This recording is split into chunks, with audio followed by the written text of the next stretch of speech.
I found out that our prescription drugs are the third leading cause of death after heart disease and cancer.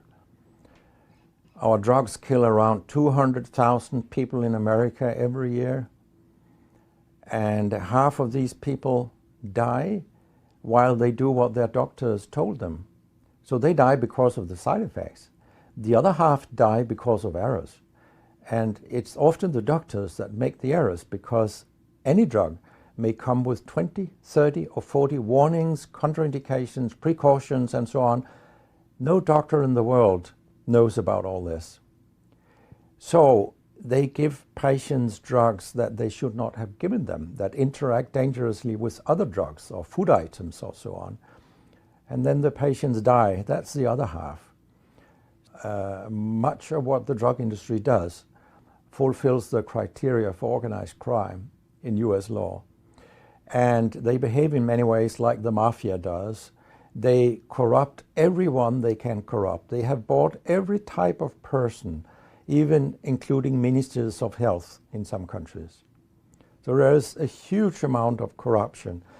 In my country, for example, Denmark, we are regarded as having very little corruption. But yet we have thousands of doctors on industry payroll, although we are just 20,000 doctors.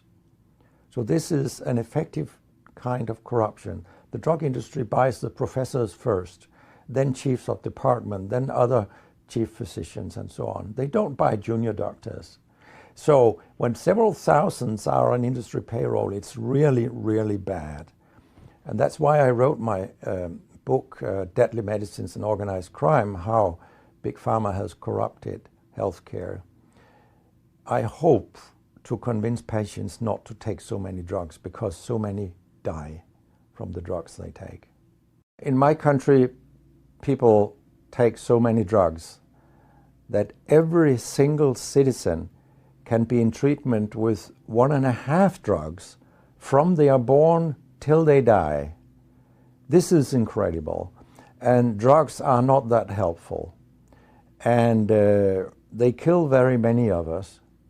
We know that. That's why drugs are the third major killer after heart disease and cancer. So what we need in the coming years is to take far fewer drugs than what we do currently. If we did that and we were careful, then we could live longer and live better lives. Because drugs have many side effects, and patients often don't realize that when they become worse, that it could be a side effect of the drug, which they continue taking because that's what their doctors tell them. So when I was a specialist in internal medicine, what I very often did was that I stopped a lot of drugs, particularly in elderly people, and it's quite revealing to see a bedridden elderly person come into your ward, and when you stop the drugs, I mean, that person becomes many years younger.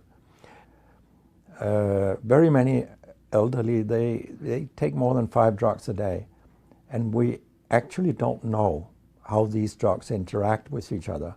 What we do know is that all drugs have many effects in the body, and some of them interact also in their metabolism, so that you can get a too high concentration of a drug if you take other drugs simultaneously.